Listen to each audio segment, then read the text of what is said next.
হরি ওম। জয় গুরু। আমাদের প্রাণের ঠাকুর শ্রী শ্রী স্বামী স্বরূপানন্দ পরমহংসদেবের অমৃতসম উপদেশ বাণী পবিত্র প্রতিধ্বনি পত্রিকার ১৩৫৯ সনের ফাল্গুন সংস্করণ হইতে পাঠ। পৃষ্ঠা সংখ্যা ৫৩৩ ও ৫৩৪। জন্ম মহোৎসবের পরে স্নেহের মায়েরা ও বাবারা, আমার প্রাণ ভরা স্নেহ ও আশিস জানিও। তোমরা এই বৎসর আমার জন্ম মহোৎসব অনুষ্ঠান করিয়া ইহার পূর্ব বৎসরের স্মৃতিকে ম্লান করিয়া দিয়াছ। সকল স্থান হইতে তোমাদের প্রাণের টান আমি উপলব্ধি করিয়া তৃপ্ত হইয়াছি।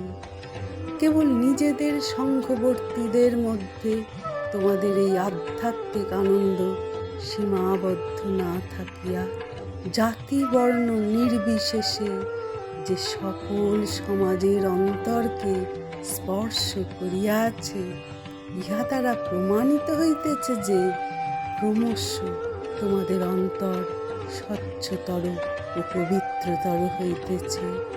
যে পবিত্র সেই অপরকে কাছে টানিয়া আনে। পবিত্রতার একটা অনির্বচনীয় সৌরভ আছে। উৎসবানুষ্ঠানের দ্বারা তোমরা আমার প্রতি যে বিমল প্রীতির পরিচয় দিয়াছ, তাহাই আমার একমাত্র লাভ নহে। ইহা দ্বারা তোমরা যে কত অজানিতকে জানিয়াছ, কত অবজ্ঞাতকে সমাদর করিয়াছ, কত দূরকে নিকট করিয়াছ, কত অচেনাকে চিনিয়াছ, আর কি পরিমাণ পবিত্রতার আবহাওয়া সৃষ্টি করিয়াছ, তাহাই আমার মহৎ প্রাপ্তি। এই প্রাপ্তি যাহাতে সাময়িক না হইয়া শাশ্বত হইতে পারে, তাহার জন্য তোমাদের প্রতি অন্তরের সুগভীর স্নেহ সহকারে নির্দেশ দিতেছি যে আমার মৌনব্রত সম্পূর্ণ উদযাপিত হওয়ার পূর্ব পর্যন্ত তোমরা ঘরে ঘরে যাইয়া কীর্তন, উপাসনা ও অখণ্ড সংহিতা পাঠরূপ জগৎ মঙ্গল কার্য নিয়মিত নিষ্ঠায় চালাইয়া যাইতে থাকো।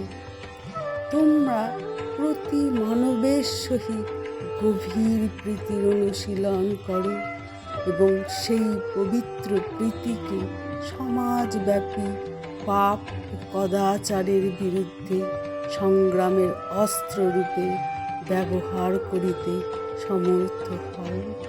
তোমরা তোমাদের নিজেদের ভিতরে ও বাহিরে সকল প্রকারের কপটতা, পাপ, ইন্দ্রিয় পরায়ণতাকে সমূলে ধ্বংস করো এবং সততা ও সত্যের বলে মিথ্যাময়ী পৃথিবীতে সমতা, মমতা ও সধর্মকে স্থায়ী করো। পুনরপি আশীর্বাদ করিতেছি। ইতি আশীর্বাদক স্বরূপানন্দ। হরি ওম। জয় গুরু।